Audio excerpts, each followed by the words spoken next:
Cessation des hostilités immédiates entre toutes les parties au conflit armé, déploiement d'autres troupes de la force régionale, rencontre des chefs d'État-major des armées des États membres de l'EAC dans une semaine, processus d'accompagnement du dialogue. C'est parmi les recommandations prises au cours du 20e sommet de Bujumbura entre les chefs d'État et de gouvernement membres de l'EAC. Nous parlerons également de la visite du pape. Quelles sont les conséquences positives de cette visite du pape en République démocratique du Congo? Nous recevons un professeur des universités. Il est aussi député provincial. Vous êtes également cadre de l'UDPS Tshisekedi. Professeur Chilumbai Moussaou. Bonjour, professeur. Bonjour, Dan. Comment allez-vous? Je vais bien. Merci chez vous. Bonne année. Ça fait quand même un temps bonne année. Alors, professeur, avant d'entamer cette question, il y a cette interrogation que beaucoup de Congolais se posent, celle de savoir, est-ce que c'était nécessaire d'adhérer à l'EAC? Bon, c'est une question à laquelle moi, personnellement, j'ai eu à répondre autant de fois. Je ne vois pas comment ce ne serait pas nécessaire d'adhérer à l'EAC.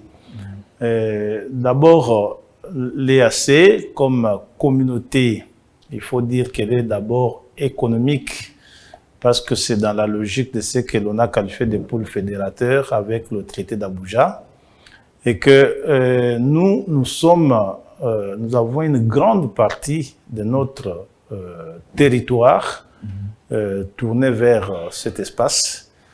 Non seulement du point de vue géographique, géophysique, mais aussi, surtout, du point de vue économique. Vous savez que le lien entre l'ouest et l'est du pays, c'est de plusieurs kilomètres de distance, et que à ce jour, nous n'avons pas un moyen de transport qui permette à l'ouest d'être l'unique voie d'approvisionnement du pays pour assouvir les besoins de l'est du pays, et que c'est les ports de Mambasa et d'autres de l'est du pays qui nous approvisionnent en suffisamment de produits, mais aussi c'est la voie par excellence d'évacuation de notre production de la partie orientale du pays en termes de bois, de minerais et tout ce que nous exportons vers d'autres pays.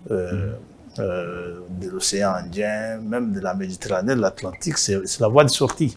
Tout à fait. Et que c'est aussi la voie pour accéder à l'un des plus grands boulevards mondiaux, le canal de Suez, ainsi avoir accès à la Méditerranée par cette voie-là. Donc, nous n'avions aucune raison justifiée de ne pas être membre de cette organisation sous-régionale. Ça, c'est au plan économique, je peux dire ça. Mais aussi, il faut dire que ce n'est pas l'unique raison d'appartenir à cette organisation. Nous avons en même temps des raisons politiques innombrables qui font gérer notre appartenance à cette organisation. D'abord, il faut dire que l'abondance des alliances, si elles sont bien gérées, c'est un déterminant important au niveau externe de la puissance d'un État. C'est vrai qu'à courte vue, on est en train de penser à des tâtonnements que nous sommes en train de vivre avec cette force qui a été déployée dans l'Est, mais à long terme, comme on dit, gouverner, c'est prévoir. On n'aurait résolument pas raison de gérer cette situation endémique de l'Est du pays, tout en ayant cette communauté en dehors de nous. Aujourd'hui, peut-être nous voyons que ce qu'il y a de mauvais, et que parce que nous sommes encore dans ces gémissements-là, il y a déjà beaucoup d'avantages qu'il faut tirer de cette appartenance à cette communauté. D'abord, vous avez vu cette énième agression avec des discours, des messages, de dire qu'on exterminait les Tutsis dans l'est du pays, il y avait un génocide en gestation. C'est vrai que cette force n'a pas peut-être jugulé cette agression, n'a pas aidé en temps record à mettre fin à cette situation, mais elle a aidé à extirper l'un des prétextes de cette agression par Paul Kagame. Et aujourd'hui, ils sont là présents pendant que les courtiers du M23 tentent de pérorer, de raconter comment les Tutsis sont menacés d'extermination, mais il y a quand même des témoins qui sont là, bien que n'ayant rien fait, mais qui ont ôté ce prétexte, ce discours-là.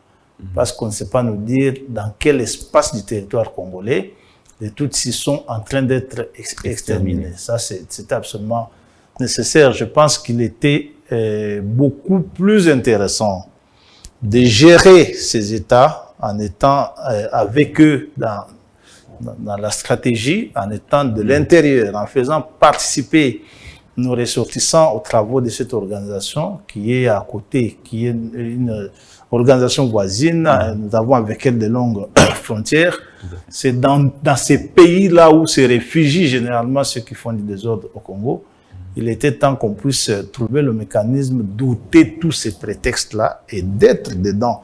Je crois que nous n'avons rien perdu. J'ai entendu un autre discours du genre, par exemple, que l'article 3, je crois, du statut de l'EAC aurait consacré la balkanisation. Cet article aurait consacré la cession des terres congolaises par de la RDC aux pays voisins. Mais c'est absolument ridicule. J'entends parfois ce genre de discours sortir des bouches parfois des gens éliminés, des personnes qui sont censées éduquer les autres, des journalistes. Je n'ose pas citer les noms ici. J'ai vu encore hier, je crois, ou ce matin, une dame, une journaliste chevronnée qui posait la question qu'on lui interprète l'article 3 comme pour dire que nous sommes là dans une stratégie de cession de nos terres. Non. En fait, lorsqu'on dit qu'une organisation internationale existe, il y a des conséquences réelles de son existence. C'est plus précisément cette question d'existence d'une personnalité juridique. Et qui dit que l'organisation internationale a une personnalité juridique implique qu'il en découle des conséquences que l'on sait, entre autres le droit d'acquérir et de vendre. Lorsqu'on dit le droit d'acquérir et de vendre, c'est le droit d'acquérir, y compris dans le domaine immobilier et foncier, y compris dans d'autres matières. Ça, la personnalité juridique, le droit de contracter, le droit de tout ça. Et c'est dit dans ce traité de la même façon que c'est dit dans la plupart des traités où la notion, où l'existence de la personnalité juridique est clairement inscrite dans le traité, parce que le principe que c'est la personnalité juridique des organisations internationales de caractère objectif, même si elle n'est pas déclarée dans l'accord, elle existe. Ça a été ainsi souligné par la Cour internationale de justice dans cette affaire de dommages subis au service des Nations Unies qui était devant, qui opposait notamment les Nations Unies à Israël. Tout à fait. J'aimerais vous opposer un peu un article de la charte constitutive de la communauté de l'EAC. Il est dit, la communauté a la capacité, à l'intérieur de chaque État membre, d'une personne morale avec succession perpétuelle et a le pouvoir de détenir, de gérer et de céder des terres ou d'autres propriétés, d'ester en justice ou d'être poursuivi devant les tribunaux en son propre nom. Bien sûr. Détenir, gérer, céder des terres, c'est un atout lié à l'existence d'une personnalité juridique, la capacité d'acquérir, de posséder, d'aliéner. Lorsque vous allez aux États-Unis, les Nations Unies détiennent les terres, ce qu'on appelle le district des Nations Unies, qui est le quartier genre des Nations Unies. C'est pas 2 km², c'est des terres évidentes. Donc les Nations Unies ont eu la capacité, parce que d'ailleurs la charte ne prévoyait pas cela, la charte des Nations Unies ne prévoyait pas cela. Mais lorsqu'il y a eu ce conflit de l'assassinat du comte Bernadotte en Palestine, la Cour internationale de justice a pu interpréter et se résoudre à conclure que les Nations Unies avaient cette capacité d'acquérir et de vendre. Donc, ils avaient la personnalité juridique. Depuis lors, cette question n'est plus en discussion. Du moins pour ceux qui en apprennent pour la première fois, je crois que ça ne peut pas surprendre quelqu'un d'instruit. Les Nations Unies ont un caractère général, un caractère général plutôt. C'est une acquisition de terres. Lorsque vous allez à Bruxelles, l'OTAN, l'Union européenne et la plupart de ces organisations internationales marquent ainsi. Cette rédaction-là n'est pas unique, n'est pas exceptionnelle pour ce qui concerne l'EAC. Donc, c'est un pomme En fait, il y a des gens qui pensent que tout ce qu'ils ne connaissent pas, tout ce qu'ils ignorent n'existe pas. Et c'est bien que tout le monde devienne spécialiste de tout. C'est malheureusement ça notre problème. Donc, quand bien même ça serait ça l'idée, est-ce que les rédacteurs de ce traité l'avaient rédigé dans l'idée que la RDC viendrait adhérer pour que ce soit les terres de la RDC qui soient visées, ou c'était avant même que la RDC avant un tempore et non suspecto, et que personne n'avait tendu un piège là-bas, personne n'était embusqué pour dire écrivons ça parce que la RDC viendrait à adhérer. Bien évidemment, l'UAC peut acquérir et peut vendre en RDC. Alors, il est aussi dit... Parce qu'elle possède une personnalité juridique. Une personnalité juridique. J'aimerais revenir un peu sur la personnalité juridique pour que vous explicitez un peu la portée de la personnalité juridique des organisations internationales. Mais j'aimerais que vous puissiez également commenter un autre article de la charte de l'EAC. Il est dit que les États membres s'engagent à établir entre eux une union douanière, un marché commun et plus tard une union monétaire. Alors, un marché commun... Si on regarde au niveau de la production interne, la RDC n'est produit, comparé aux États membres, aux autres États membres, la RDC n'est produit presque pas grand-chose. En quoi ça peut bénéficier, dans ce cas-ci, à la RDC, professeur? Bon, c'est des concepts qui viennent pour nous pour la première fois. Comme je disais là, c'est des choses qui existent ailleurs. Ça existe dans d'autres sous-régions. Il est même de ces sous-régions où c'est des procédures très, très avancées.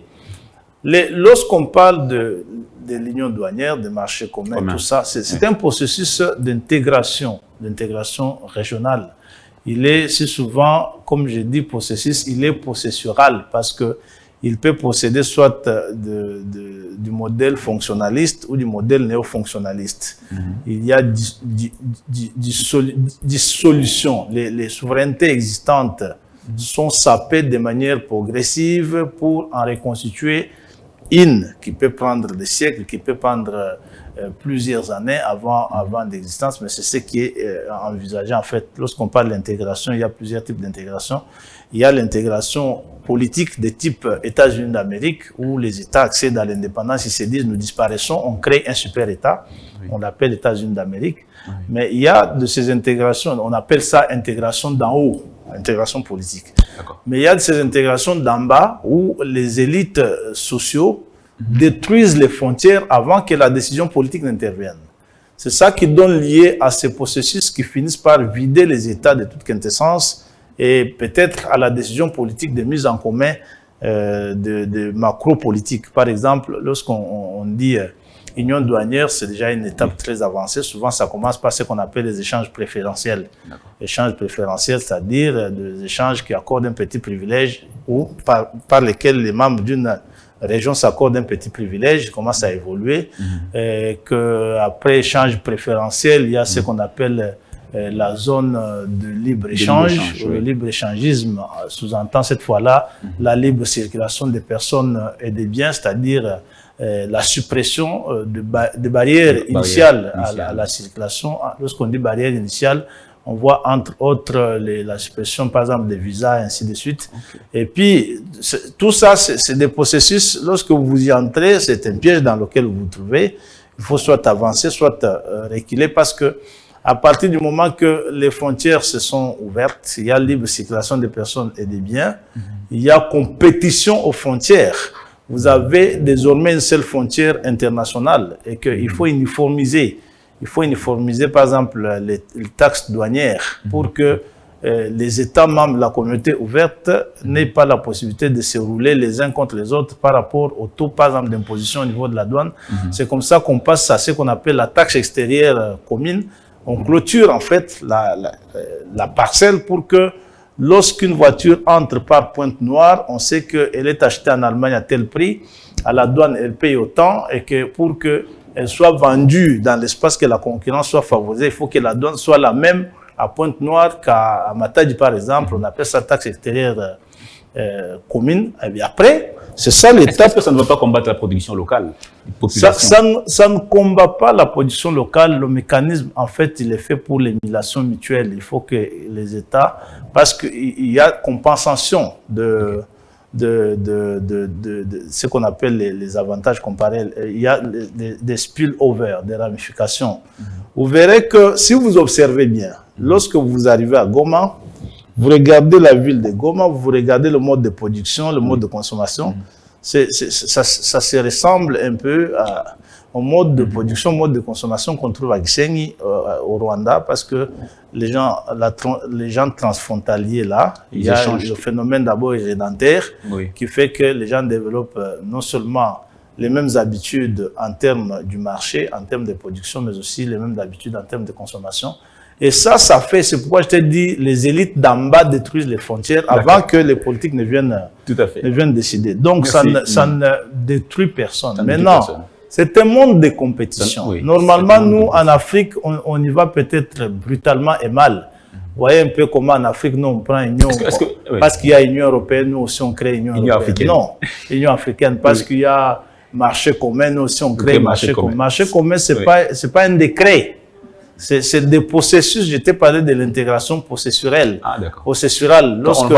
Si vous lisez les auteurs qui ont théorisé tout ça, les Bella Balassa, les David Mitrani, ils ont comparé cette intégration qui est intégration des élites d'en bas, les commerçants, les intellectuels, les opérateurs économiques, qui forgent la main des pouvoirs publics, qui vous disent que nous avons besoin de nous fréquenter, en fait.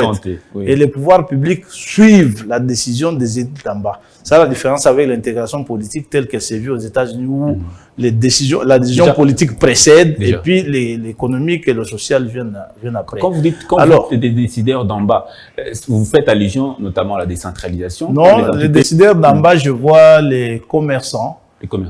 Je vois les petits agriculteurs, je vois les enseignants qui habitent, qui enseignent, par exemple, qui viennent enseigner à Goma chaque jour, que je vois nous sommes ici à Brazzaville, ça s'est vu aussi un peu.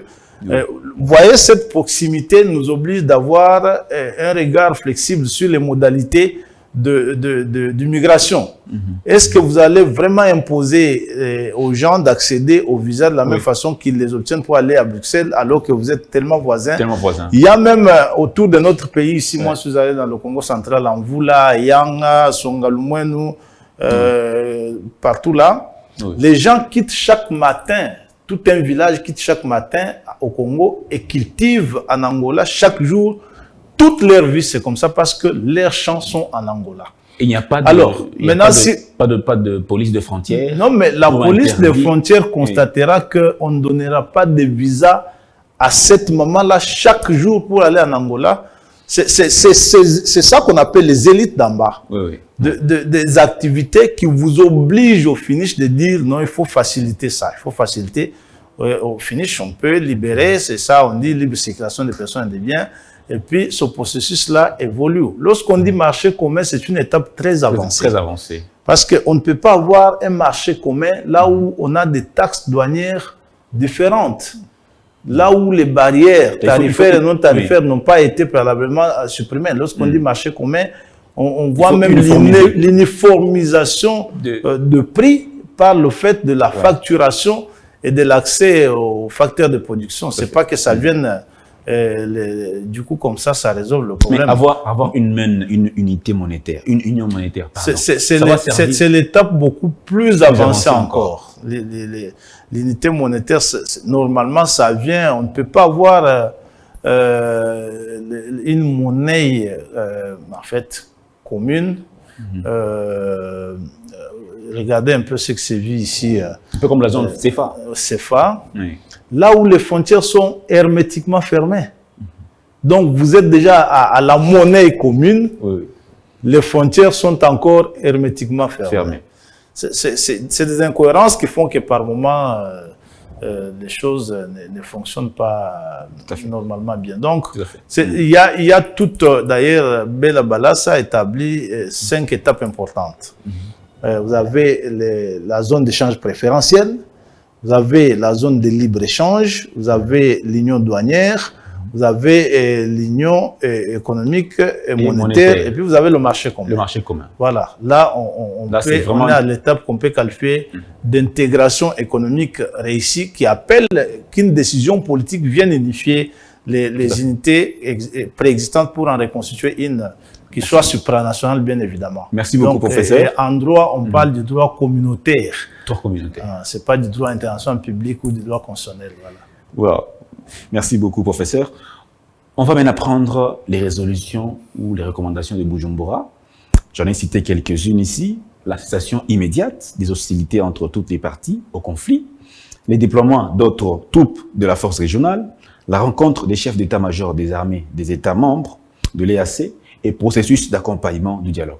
Quelle lecture faites-vous de ces recommandations? Bon, j'ai aussi entendu beaucoup de choses. Il est de ces gens qui pensent que c'est un échec pour la RDC, le président de la République qui s'était engagé dans ce processus. Ouais. Je pense qu'il faut toujours faire une lecture froide de questions de cet ordre-là, parce que l'engagement militaire au plan international est toujours quelque chose de suffisamment délicat. Et même les Nations Unies, vous verrez que le processus d'imposition de la paix au terme de la Charte des Nations Unies n'intervient que à l'extrême. Dans la Charte, c'est facilement raconté, mais en pratique, on vous dit qu'il faut 120 étapes pour arriver à utiliser les armes. 120 étapes. Il faut 120 étapes aux Nations Unies pour arriver à utiliser les armes. Mais lorsque vous lisez la charte, vous ne verrez pas que c'est autant lourd. Et pour preuve, le mécanisme même prévu par la charte des Nations Unies, au terme de son article 47 qui instituait un comité d'état-major pour faciliter ce genre d'intervention, n'a jamais vu jour. On s'est résolu à ce qu'on appelle les opérations de maintien de la paix, qui appellent vaguement les États à intervenir individuellement ou dans le cadre des organisations régionales pour maintenir la paix, rétablir la paix ou mettre fin à un acte d'agression. Alors, ici, la région, il faut le noter, n'est pas fondamentalement militaire. Lorsque vous lisez le traité de l'EAC, le fondement est essentiellement strictement économique.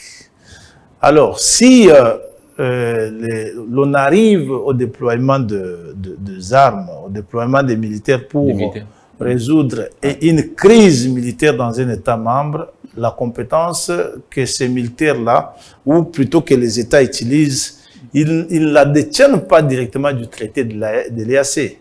C'est plutôt qu'ils détiennent cette compétence de la Charte des Nations Unies par une sorte de délégation, parce que le Conseil de sécurité soit a consenti, soit les Nations Unies par un mécanisme de dévotion ont délégué à la communauté pour régler le problème. Là encore, il faut dire que l'automatisme de l'emploi de la force devient quelque chose de très complexe. Il faut que les gens comprennent ça de cette manière-là. Donc c'est comme ça que vous allez... On ne peut pas s'attendre directement à ce que les forces de l'EAC s'attaquent directement aux rebelles du M23. Non, ça doit se faire parce que c'est ça l'engagement souscrit par la communauté. Ça doit se faire. Ça doit se faire, mais il faut avoir en tête qu'il y a de préalables efficacité qu'il faut en même temps suivre. Nous sommes, c'est vrai, nous sommes préoccupés. Oui. La population est très préoccupée. Elle est extinguée. Elle veut que ça aille vite. Oui. Alors, elle croit que le chef de l'État l'abandonne, elle croit que le chef de l'État est lent, elle croit... Non. Le chef de l'État, il fait ce travail au rythme du mécanisme lui-même. Et il n'a pas à se réveiller chaque matin pour vous dire, écoutez, regardez, non, attention, nous sommes dans un domaine sensible où les informations sont gérées d'une certaine manière. Et le président, il nous a engagés dans cette activité-là. Les avantages à y tirer ne sont pas que... Déjà, quand les résolutions, les mini-résolutions ministres, mais pardon, de Luanda qui disent si les M23 ne se retirent pas vers leur position initiale, professeur, les forces de l'EAC vont devoir activer une offensive militaire. Nous sommes dans cette Jusqu'au jour d'aujourd'hui. Nous sommes exactement dans cette logique-là.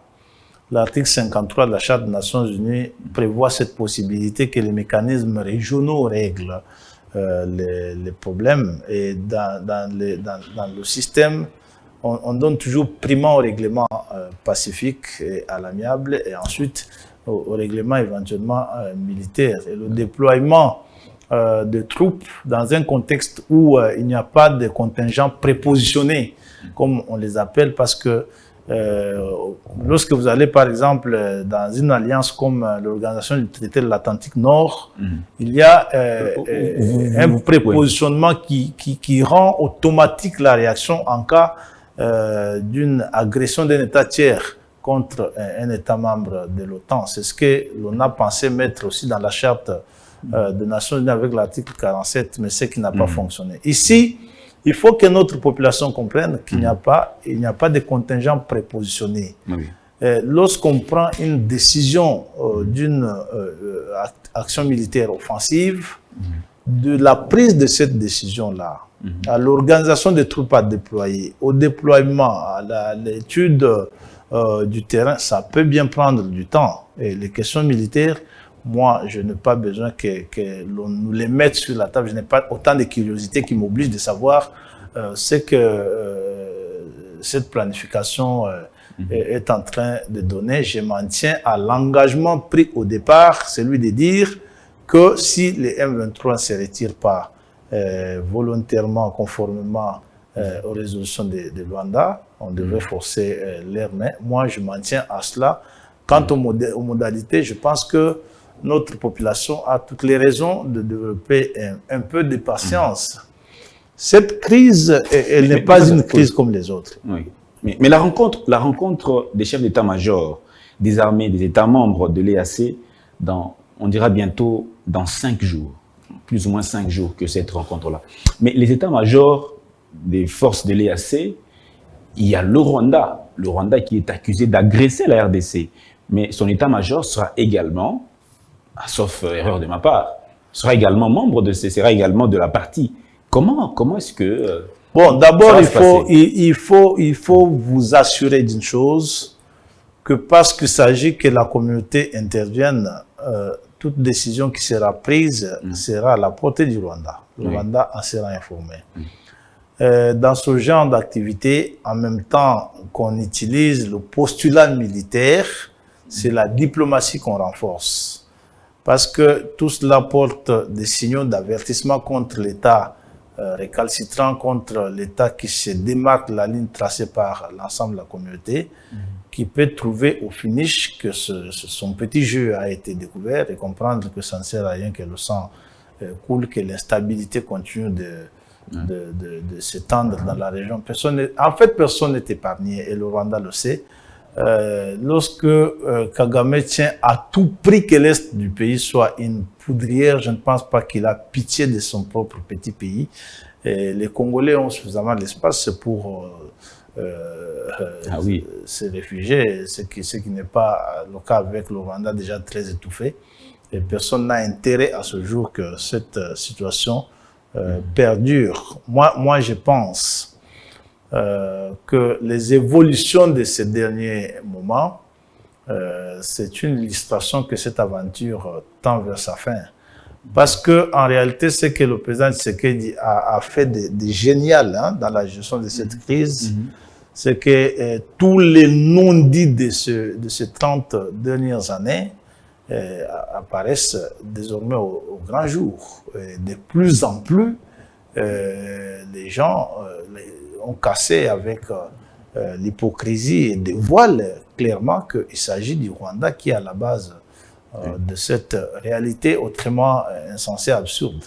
Donc, nous sommes sur les bonnes traces. Moi, je pense, je sais que c'est très difficile pour nous tous de supporter ça. Très difficile. Lorsqu'il y a ces échos, je ne crois pas que tu dors. Je ne pense pas que tu manges avec appétit pas du tout. Chez toi à la maison, alors que tu es bien loin du champ de ces événements, si tu ressens ce que moi je ressens au quotidien par rapport à cette situation, tu peux bien t'imaginer la situation qui sévit, dans laquelle se trouvent nos compatriotes qui sont dans cette partie du territoire, tant sur le plan sécuritaire, alimentaire, et tout le reste. Donc, il y a bien là une nécessité que ça se termine et que le président de la République est plus que jamais déterminé à en finir avec cette hydre. Est-ce que vous pensez que grâce à la diplomatie, la situation peut être résolue?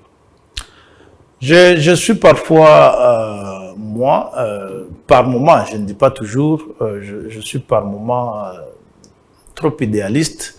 J'ai toujours pensé qu'il n'est pas possible de faire la paix par la guerre. La paix, elle ne découle que de la diplomatie. D'ailleurs, j'enseigne ça aux enfants. Moi, je suis un professeur de droit diplomatique. Je dis toujours aux jeunes que la guerre, c'est l'un des déterminants de la politique étrangère d'un pays. Et que la politique étrangère, j'ai toujours pensé qu'elle n'a qu'un seul moyen d'expression qui s'appelle la diplomatie. Les autres moyens sont de déterminants de cette diplomatie. Pour qu'elle soit efficace, la diplomatie a besoin d'un grand pays, un grand territoire. La diplomatie, pour être efficace, elle a besoin des richesses naturelles comme nous les avons ici, mais aussi de l'intelligence pour les valoriser ou les utiliser comme moyen de chantage sur la scène internationale. Pour être efficace, la diplomatie a besoin d'une armée dissuasive, une armée. Vous savez que combien de générations d'avions, par exemple, les Américains ont fabriqués et n'ont pas utilisé en guerre? C'est plusieurs générations d'avions, ils fabriquent telle marque, ils fabriquent. Ils ne les ont jamais utilisés, mais le plus important, c'est que vous savez qu'ils ont de quoi se défendre, et ça, c'est très important. Donc, la guerre, c'est l'un des facteurs qui accompagne la diplomatie pour qu'elle soit efficace. L'économie, l'intelligence technologique, le savoir-faire, l'université et l'instruction de la population. Lorsque vous avez une population abondante comme la nôtre, un grand territoire, si cette population était pendant ces 30 ans bien entretenue, si les jeunes avaient fréquenté de bonnes écoles, de bonnes universités, dites-vous que ce qui nous arrive aujourd'hui à l'Est n'arriverait plus. C'est parce qu'on est resté pendant 30 ans dans un pays pratiquement ingouverné et que beaucoup de gens ont tendance à croire que la situation dans laquelle nous nous trouvons ici a quelques traces de la responsabilité de Félix Tshisekedi. Lui, s'en faut. Félix Tshisekedi est en train de se battre comme un diable pour recoller les casses énormes qui ont été réalisées pendant 30 ans de gouvernabilité totale du pays. Et donc ça, il faut que l'on comprenne ça. Les armes, nous devons les avoir.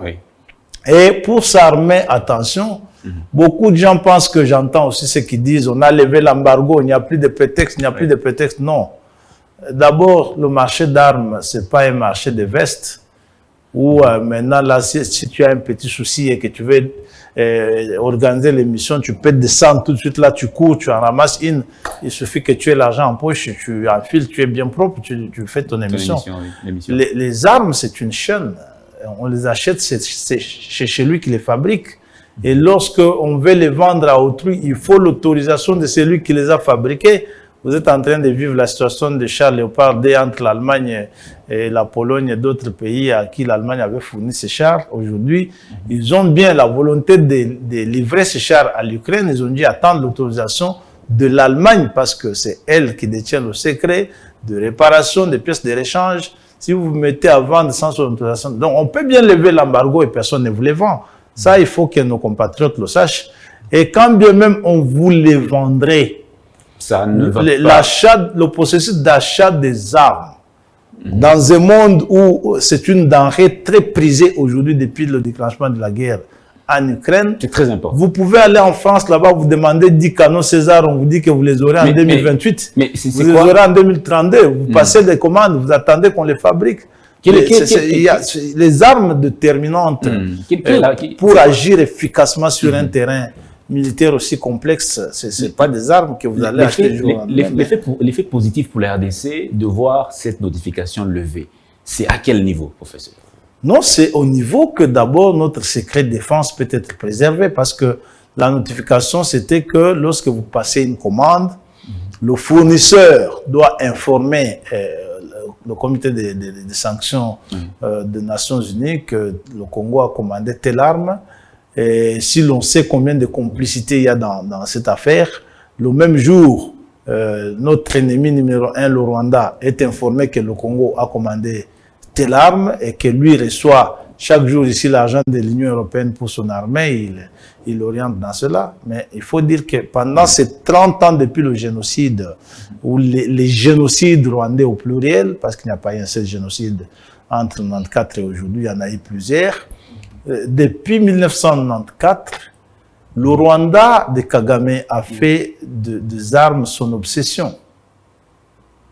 Pendant ce temps, nous avons eu des gouvernements trop indécis dans ce pays.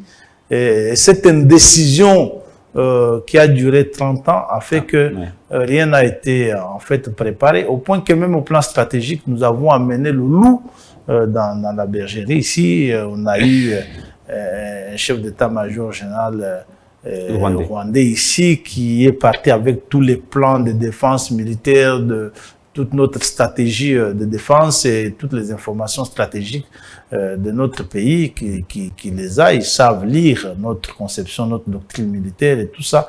C'est des choses qu'il faut apprendre à révolutionner pour que l'on redevienne un État militairement autonome. Je prends une dernière question. Notre diplomatie a été autant infiltrée comme vous le savez. D'accord, professeur. Une dernière question avant de passer maintenant à l'étape du pape, le passage du pape à Kinshasa. La RDC est premier producteur de cobalt, matière importante dans la production automobile, premier producteur africain de cuivre et des minerais essentiels à la transition énergétique, notamment, professeur. Dans ce contexte-ci, la RDC est très importante pour l'humanité entière. Est-ce que ça servirait à qui de voir la RDC stable? Écoutez, en fait, moi, je me dis que il n'y a aucun État qui voudrait que les autres soient stables. La stabilité, on se la construit de l'intérieur, et vous avez vu que depuis que le président Tshisekedi est arrivé au pouvoir, c'est l'un de ces aspects qui choque tellement. Il a investi énormément dans cette stabilité. L'on peut vous prouver à ce jour qu'en aucune autre période de notre existence, ni l'armée, ni l'administration publique, ni l'enseignement avaient reçu autant d'argent que le président Tshisekedi a investi pendant ces 4 ans de pouvoir. Ça, je défie quiconque de venir ici, comprendre les statistiques de ces 60 dernières années, qu'on voit en quelle période ces 3 secteurs importants de notre vie ont englouti autant de moyens qu'aujourd'hui. Mais dites-vous que l'armée, ce n'est pas seulement l'argent. L'armée, c'est aussi l'éducation, c'est aussi la moralité, c'est aussi l'organisation, la structuration. C'est que nous n'avons pas en réalité trouvé, nous, en arrivant au pouvoir. Qui était recruté pour entrer dans l'armée? Généralement, l'on pensait que c'était un métier de ce que l'on considère abusivement comme des êtres inutiles. C'est comme ça que dans nos familles, à un moment donné, on n'avait plus l'habitude de trouver que cet enfant qui est un peu plus grand, lui, il est mieux pour l'armée. Celui-là qui n'est pas bon sur le banc de l'école, sa place c'est dans l'armée.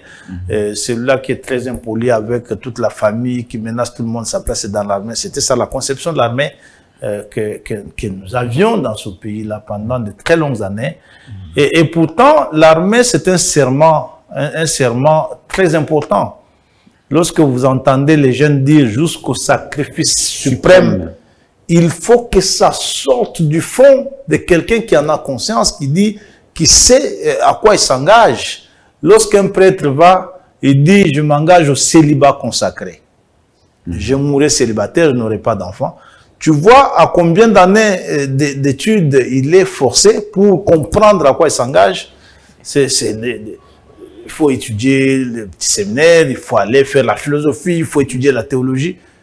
tout ça, c'est parce qu'il faut aussi le forger à comprendre pourquoi il dit « je veux être célibataire toute ma vie ». Ce ne sont pas des vœux accidentels que l'on prend comme ça dans la vie. Et l'armée a besoin aussi d'un être éduqué, d'un être instruit, d'un être formé.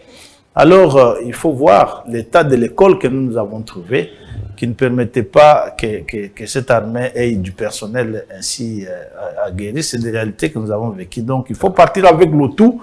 Je crois que le pays, sa consolidation n'est pas comme l'on pense là. Ce n'est pas un jet d'échecs où l'on fait, bon, je fais, et puis on gagne. Non, il faut vraiment travailler. Le président Tshisekedi est en train de prouver qu'il travaille dans la durée.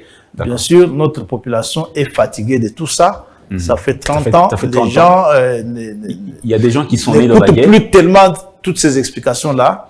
Ils ont besoin des résultats. Mais s'ils ont le temps de bien appréhender ce que le président de la République fait, et que c'est quelqu'un qui a sacrifié tout son bonheur personnel pour la paix.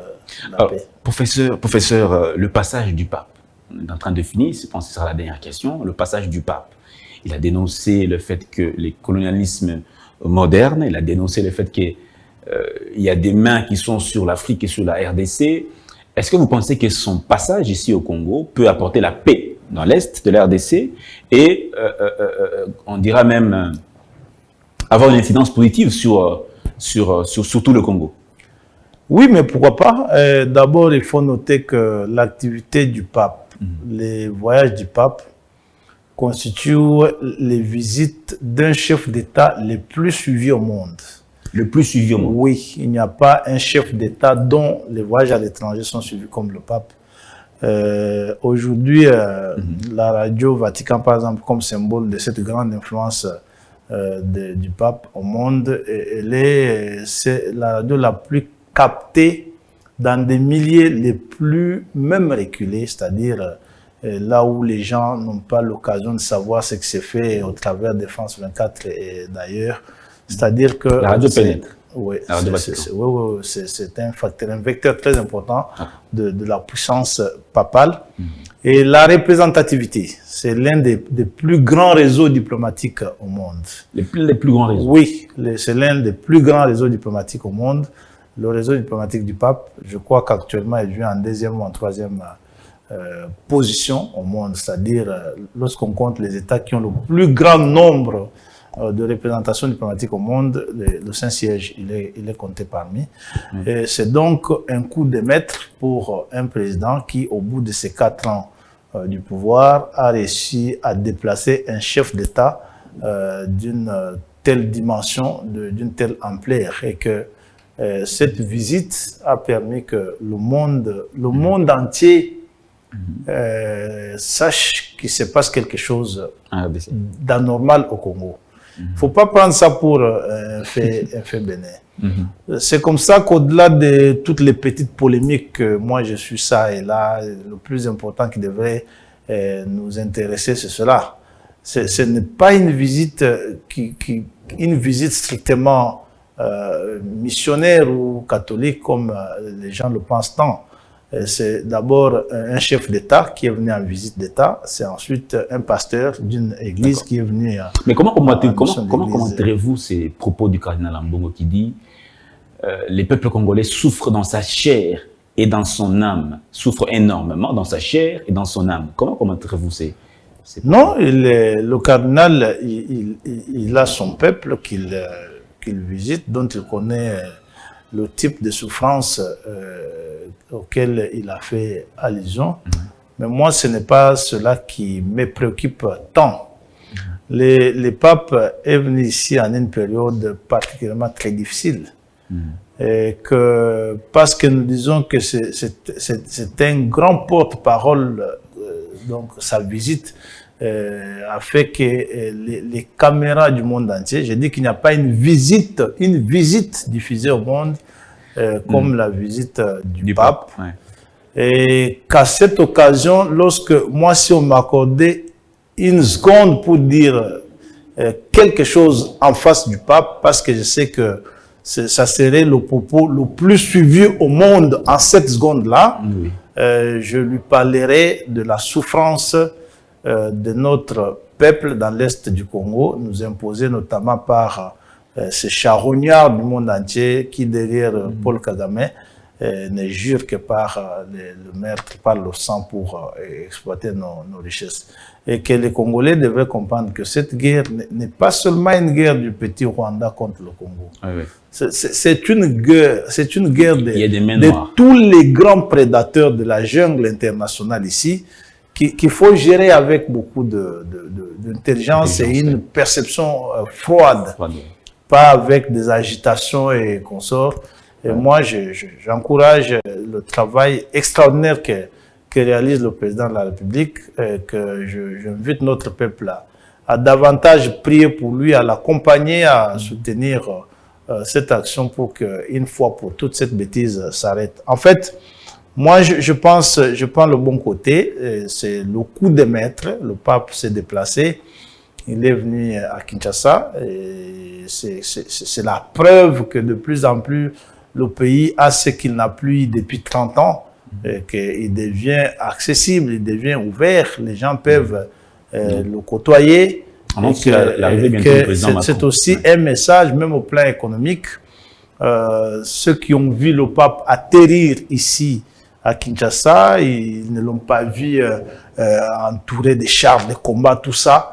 Les gens ont compris qu'en réalité, le Congo est viable. Les investisseurs qui, souvent, effrayés par les tintements de France 24 et autres, peuvent se dire non, on peut aller dans ce pays-là, on peut y marcher sans militaire, on peut y investir, on peut y produire des affaires dans l'intérêt de tout le monde, dans l'intérêt sport. Voilà un peu moi ce que je retiens de cette visite qui est une exhortation, qui est une consolation. Je suis un catholique, très catholique moi. Donc pour moi c'est un pasteur, mon pasteur qui est venu. Mais aussi, je suis un haut cadre de l'UDPS. Je suis fier de mon président, le président de la République, qui a déplacé son grand chef d'État et qui l'a amené ici, qui l'a rallié à la cause du Congo parce que le pape s'est prononcé sans embâche contre le pillage des ressources du Congo. Merci beaucoup, professeur. C'est moi qui vous remercie. Merci aussi à vous, chers téléspectateurs. Nous sommes particulièrement attelés sur la question de l'Est de la RDC. Pourquoi la RDC a adhéré à l'EAC? Quels sont les intérêts? On a parlé également de la visite du pape. Est-ce que la visite du pape peut-elle influer sur le retour de la paix dans la RDC? On a reçu le professeur Chilumbayi au cadre de l'UDPS. Mesdames et messieurs, merci de nous avoir suivis. Portez-vous bien et à la prochaine.